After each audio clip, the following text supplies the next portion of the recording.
This is the All Rev'd Up podcast, and I'm Reverend Emmett Price. And I'm Reverend Irene Monroe. Irene, today we are going there.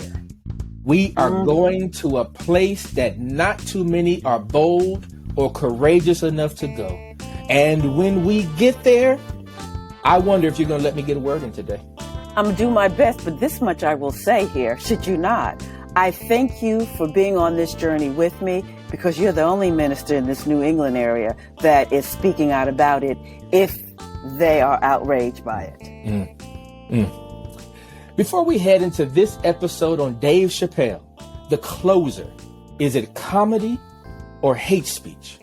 Let us thank each of our listeners and viewers. Thank you for listening to us on the various podcast apps and for watching the actual live recording of the podcast on our YouTube channel. We are grateful for your support, your encouragement, your feedback, your reviews, and your comments.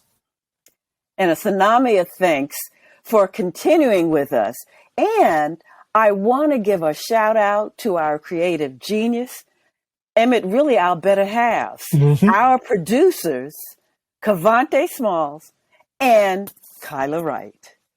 All right, Irene, let's go. All right, I'm ready.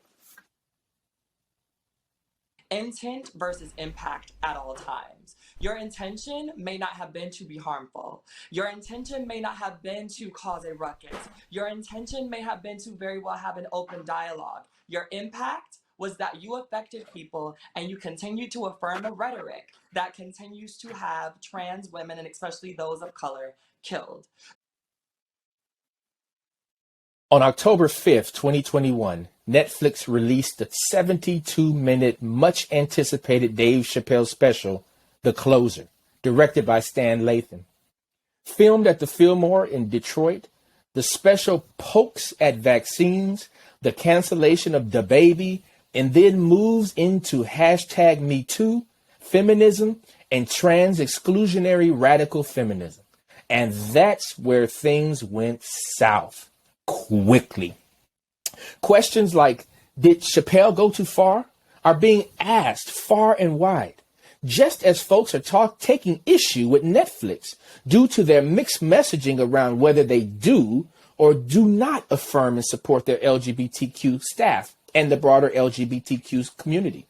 Irene, you and I have decided to not center this episode around Chappelle, but to hold space for the individuals who feel hurt and harmed by his words.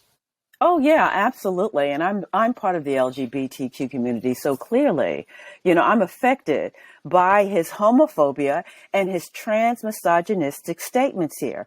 Now, the interesting thing about Dave Chappelle, we have to agree, he is a comedic genius. But there are times that we must ask, do comedians get a carte blanche on what they say? The interesting thing is that, the person in the video was, the sister in the video was saying, we're not going to parse out his intent, but certainly the impact of it and being held responsible about it. I'm not going to get into his intent either, but this is what he has said. He says, I'm a TERF, which is trans-exclusionary radical feminist, and that gender is a fact. Now, come on. Now, you would think that the feminist movement never took place, because one of the things that we have been debunking, this whole notion, is that biology is destiny. Clearly, he doesn't have an intersectional understanding of race and sexual orientation and gender expression. But the thing about it is he can't deny that he don't see LGBTQ people in our community, that our trans sisters are being killed. Oftentimes, when they are killed, our Black community do not come at their defense. We do not hear or see them on television like we will see my buddy Al Sharpton and others protesting about being killed by a cop. So the question that we got to really look at is that, Chappelle has consistently poked fun at the LGBT community. Now, this is the thing that gets me about comedy here and stuff, is that I do understand that, we grow as a people. Certainly in the 1990s, when blackface was acceptable, you know, it was funny to a certain group of people. As we evolved, we understood, again, making fun of Asian people, certainly in, Breakfast at Tiffany's, a well-known classic that came out in 1961, where Mickey Rooney plays this Japanese character, you know, and the interesting thing about it, when told about it, see, this is the thing about it with Chappelle, we're telling him, you're hurting us. We're giving him the data of what happens in our community. But the very interesting thing is that we would get it if an Asian or a non-black comedian or a black comedian came out in blackface, because we don't have an acceptance for it anymore. We recognize that black people are a people. And that's why when, the movie Crazy Rich Asians came out, we began to see representation. But let me tell you something that bothers me. And you know how I feel about it. Cisgendered men in drags. So listen, let's go back to let's see here. I don't know, when Flip Wilson came out in the 70s, 70 to 74, now I remember. Okay, we loved Geraldine, did we not? Mm-hmm. We played this character as Geraldine. Come on now, so let's move up. Okay, and you can say, well, we still didn't get feminist issues correctly. But then we move on to Martin, who plays Shanae. Mm-hmm. Okay, that's the 1990s. And then, all right, you ready? Emmett, I want you to talk on this one. Okay, Medea. So the problem that bothers me, and this is Tyler Perry, what bothers me is two things here. That when now, certainly by the 90s, when Tyler Perry comes out, he comes out in the 90s, he said that he has funeralized or has ended Medea in 2019 with the funeral of Medea. But I understand he's coming back with the homecoming in 2022. But the thing that bothers me about this is that when we have these cisgendered men who dress up in drags, they further make transgendered women the butt of the joke. And listen, I'm not just denigrating brothers here, because look, Dustin Hoffman, don't get it. He played Tootsie. I forget what year that was. And listen, I love this comedic genius, Robin Williams. He played Mrs. Doubtfire. But the problem about is that you become the butt of all jokes. I'll give you another one. You may have been alive for this one, Emmett, okay? Because you look at me when I talk about the 70s and 60s, okay? But let's look at SNL, a comedic show. And there used to be this character called Pat. Pat was, at the time, people would say was androgynous. Now, today, we understand that Pat is gender nonconforming. But the problem about it, and Pat was this sort of like short, curly-haired, we couldn't figure out the thick glasses kind of person. But what it made invisible and the butt of jokes were people who now we understand are non-binary, gender nonconforming.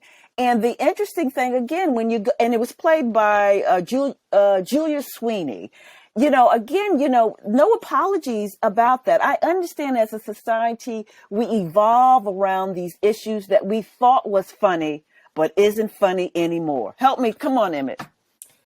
I can't believe I get to get a word in. I mean, Irene, before you jump back in, let me just share that the voice that we heard at the beginning of this segment was Hopegiselle, a national organizer, author, artist, and activist, and a Black trans woman, giving her perspective on how she feels. And I think that's what's most important here, Irene, that regardless of what Chappelle said, regardless of how we feel about what he said, I think we need to privilege the voices of those who are saying enough is enough. And I hear you saying enough is enough. And let's be clear, Chappelle has done this over and over and over and over again. And the LGBTQ community has said over and over and over again, stop, stop, stop.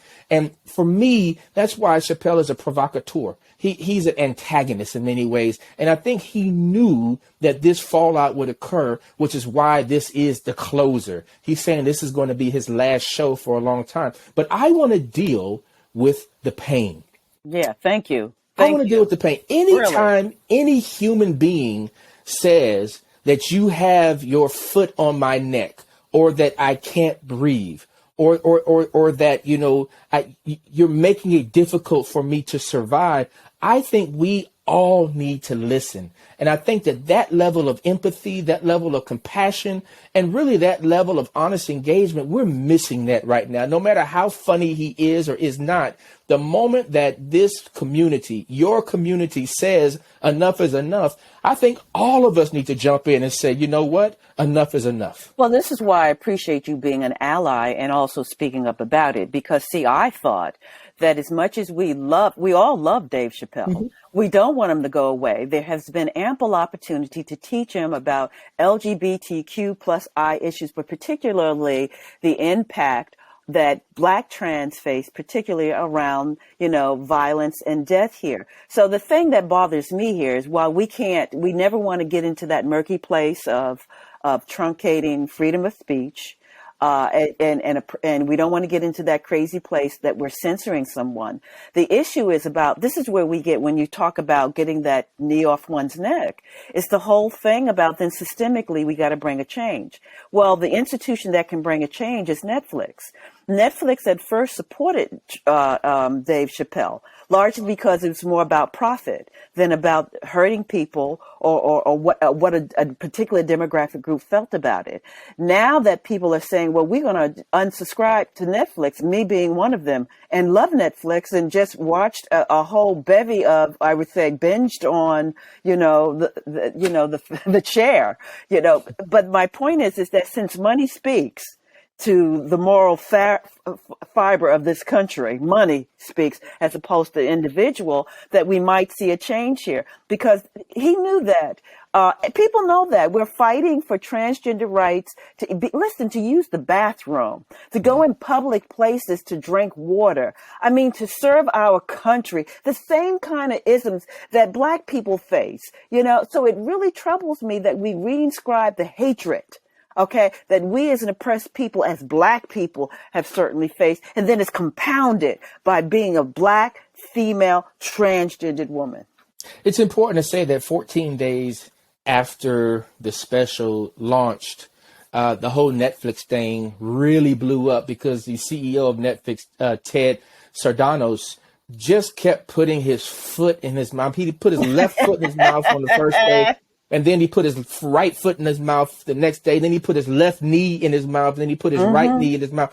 And his thing was, as you said, was really about money. He couched it under the freedom of speech and creative expression, but we knew it was about money. And on October 20th, a number of employees walked out, probably about 100 people, to support the voices, to support the population of folks who says this is hurtful. And many of those population of people were in Netflix. That's right. I mean, we got to raise up her name, Jacqueline Moore, staffer, and said, look, I've had enough. I feel like I've been thrown under the bus. But the question I want to ask you, I think there's a double standard. And the reason why I say that when it comes to Black comedians, because when Roseanne Barr made this disparaging mark about Valerie Jarrett, and it was the opening season of her sitcom, The Connors, they got rid of her immediately and moved on. And so I refuse to believe that he's that much of a money maker for Netflix that you will lose your network to keep Dave Chappelle, voice alive. Well, we need to take a break, but we're going to come back and hit this on the other side of the break. This is the All Rev'd Up podcast, and we'll be right back.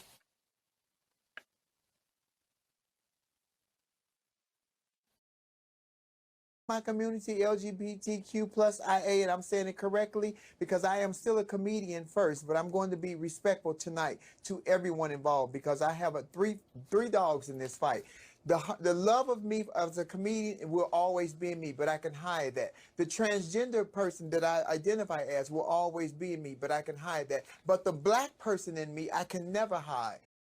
All right, we're back. This is the All Rev'd Up podcast. The voice you just heard was that of comedian Flame Monroe on CNN's Don Lemon Tonight, back on October 9th, 2021, as she shared about being intersectional, comedian, trans, and Black. And for the point that she's making, she actually stands with Dave Chappelle. She believes that as a comedian, the stage is a safe space to be able to work things out in real time and to really be a catalyst for conversation. Irene, are you buying that?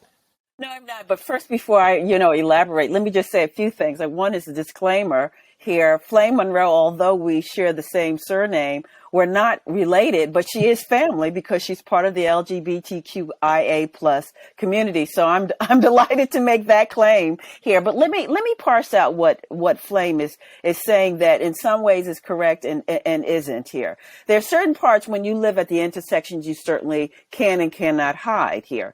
But one of the things that, and she's right, she cannot hide that she's Black. I certainly agree with that. But one of the things that we got to understand is that you cannot hide that you're transgendered, particularly when we have this cisgender dominance here.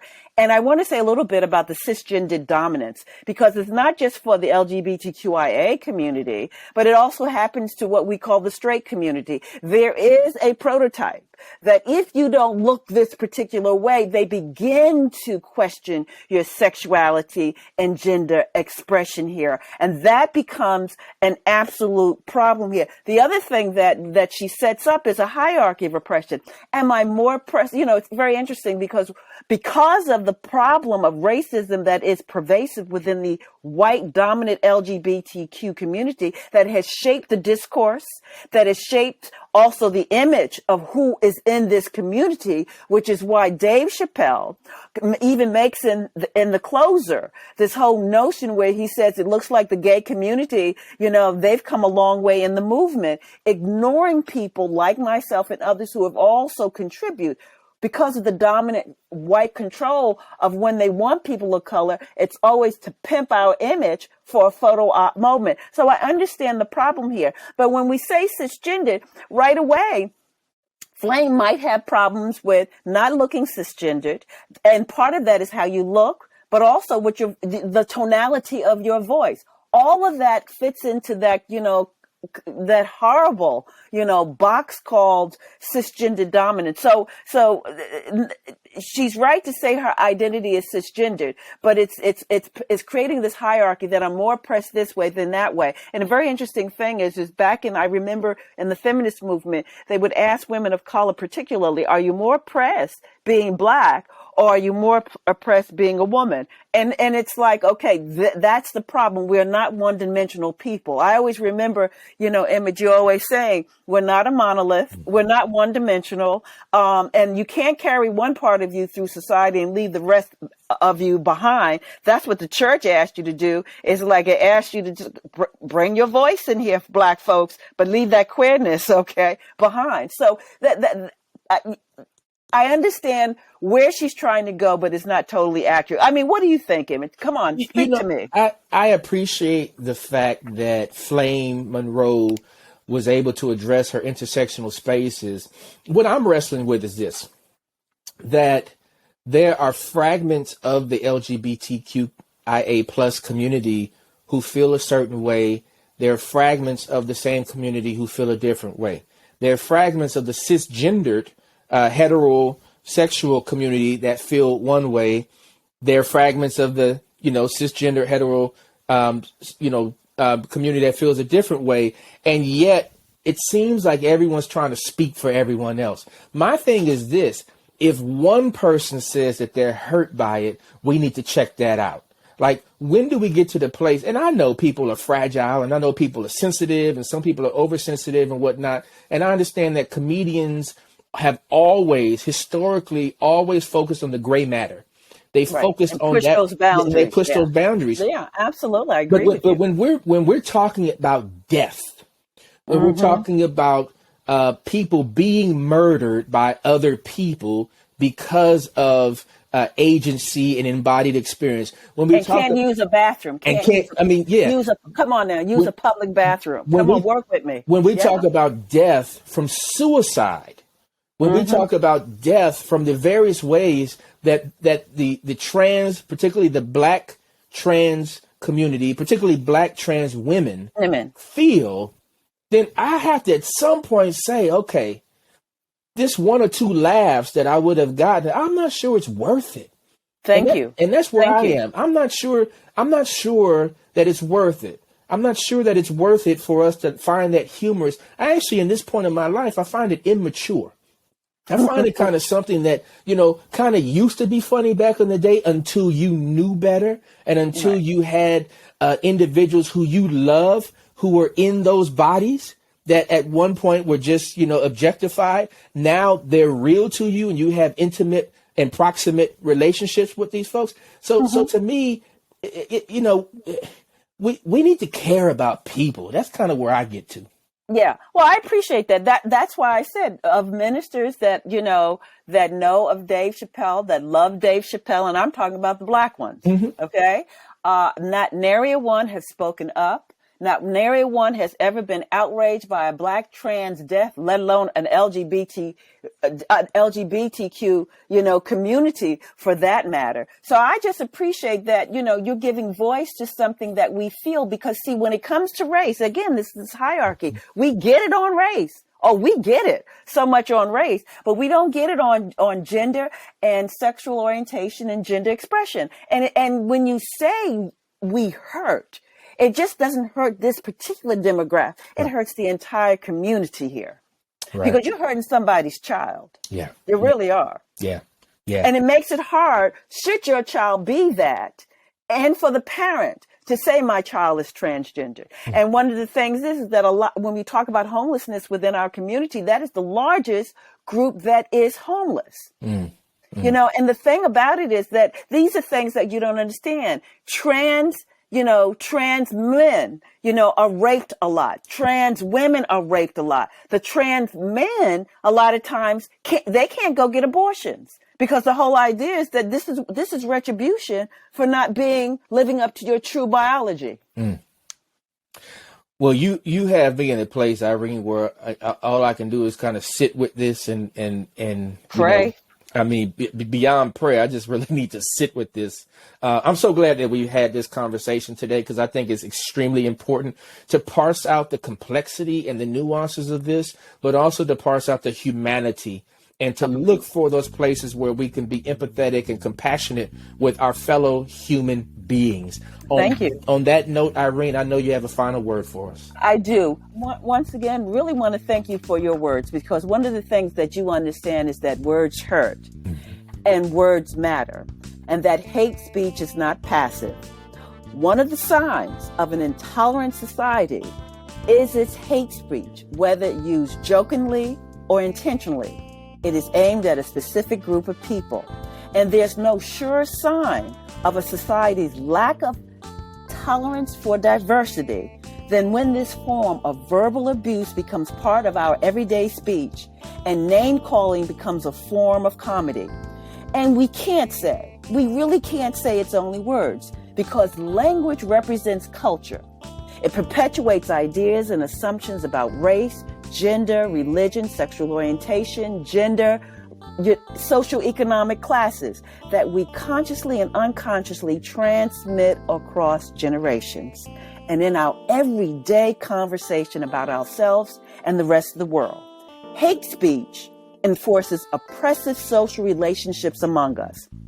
During a Trans Catholic Voices breakout session at the Dignity USA conference some years ago, an African-American trans woman pointed out that Pope Francis' statement about trans people deny them of their basic human dignity and perpetuate violence against them. In her closing remarks, this trans sister asked for help from advocates and allies in the room that brought me to tears. She said this: trans lives are real lives. Trans deaths are real death. God works through other people. Maybe you can be those other people. We are indeed those other people. We value diversity by promoting understanding and by advocating justice. The liberation of a people involves the liberation from hate speech about them. Intensity towards hate speech wounds our democracy, silence our voices, and end conversation that keeps both the hate and hurt alive. May our hearts and our minds be open to celebrate the similarities as well as the differences among us. Amen. Amen. And Ashe. Ashe. All Rev'd Up is brought to you by us, the Revs. Our amazing producers are Kyla Wright and Cavante Smalls. Music for this episode is from Reverend Price's son and musical prodigy, Emmett G. Price IV. All Rev'd Up is distributed by GBH. Additional thanks to Bob Kempf, Elizabeth O'Brien, May He, Devin Robbins, Meredith Neerman, and Zach Waldman. If you like what you hear, let us know. Give us a review on Apple Podcasts and follow us at All Rev'd Up Pod on Facebook, Twitter, Instagram, and YouTube. Feel free to send us a note, a question, or a comment to allrevduppod@gmail.com. We'll be back